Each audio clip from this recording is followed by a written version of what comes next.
નમસ્કાર મિત્રો, દેશ અને દુનિયાના સુપરફાસ્ટ સમાચારમાં તમારું સ્વાગત છે।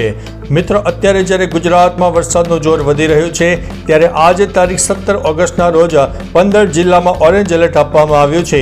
ગુજરાત રાજ્યના અરવલ્લી, મહીસાગર, પંચમહાલ, દાહોદ, ખેડા, આણંદ, ગાંધીનગર, અમદાવાદ, વડોદરા, છોટાઉદેપુર, ભરૂચ, નર્મદા, સુરત, તાપી, ડાંગ, નવસારી, વલસાડ, દમણ, દાદરા અને નગર હવેલી, સુરેન્દ્રનગર, બોટાદ જિલ્લામાં મધ્યમ અને ભારે વરસાદની આગાહી વ્યક્ત કરવામાં આવી છે।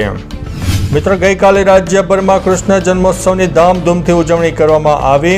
ડાકોરમાં જય રણછોડ માખણ ચોરના નાદથી ગુંજી ઉઠ્યું હતું। ભાવનગરના યુવાને રચ્યો છે ઇતિહાસ। મિત્રો, એશિયાટિક સિંહ પર વિશ્વમાં પહેલું સાહિત્ય લખીને બનાવ્યો છે વર્લ્ડ રેકોર્ડ। જુગારીઓ ઝડપાયા છે। ભાવનગરમાં જાહેરમાં જુગાર રમતા 12 જેટલા શકુનીઓને ઝડપી પાડવામાં આવ્યા છે। અન્ય મહત્વના સમાચારો પર નજર નાખીએ તો ચૂંટણી પંચ નવી દિલ્હીમાં બપોરે 3 વાગે પ્રેસ કોન્ફરન્સ કરશે। આમાંથી કોંગ્રેસ નેતા રાહુલ ગાંધીના આરોપોનો જવાબ આપી શકે છે। પ્રધાનમંત્રી નરેન્દ્ર મોદી દ્વારકા એક્સપ્રેસ વે અને અર્બન એક્સટેન્શન રોડનું ઉદ્ઘાટન કરશે। ઉપરાષ્ટ્રપતિના પદ માટે એનડીએના ઉમેદવારની પસંદગી થશે। ભારતીય વાયુસેનાના ગ્રુપ કેપ્ટન સુભાષો શુક્લા ભારત પરત ફરી રહ્યા છે। તેઓ પ્રધાનમંત્રી મોદી સાથે મુલાકાત કરશે।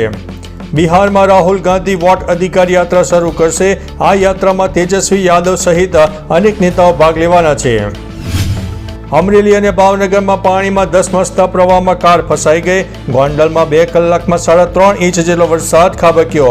28 તાલુકામાં 1 થી લઈને 2.5 ઇંચ જેટલો વરસાદ નોંધાયો, જ્યારે જૂનાગઢ જિલ્લામાં પણ 21.34 ઇંચની આસપાસ વરસાદ થઈ ગયો છે।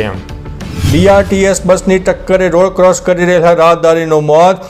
અકસ્માત બાદ ડ્રાઈવર ફરાર। કૃષ્ણનગર બીઆરટીએસ બસ સ્ટેશનના ટ્રેકમાંથી રસ્તો ક્રોસ કરતા હતા। વરસતા વરસાદમાં રાત્રે 12 વાગ્યાને ટકોરે કૃષ્ણના વધામણા કરવામાં આવ્યા। ભાવનગરમાં નંદ ઘેર નંદ ભયો, જય કનૈયા લાલ કી ના નાદથી મંદિરો ગુંજી ઉઠ્યા। ઠેર ઠેર આતશબાજી સાથે મટકી ફોડના કાર્યક્રમો પણ કરવામાં આવ્યા હતા। બનાસકાંઠામાં વરસાદનું આગમન। અમીરગઢ, ઇકબાલગઢ સહિત અનેક વિસ્તારોમાં વરસાદી ઝાપટા જોવા મળ્યા। ખેડૂતોમાં ખુશીનો માહોલ જોવા મળ્યો છે। તો ચાલો મિત્રો, ફરીથી દેશ અને દુનિયાના સુપરફાસ્ટ સમાચાર લઈને મળતા રહીશો। ત્યાં સુધી અમને રજા આપશો। નમસ્તે।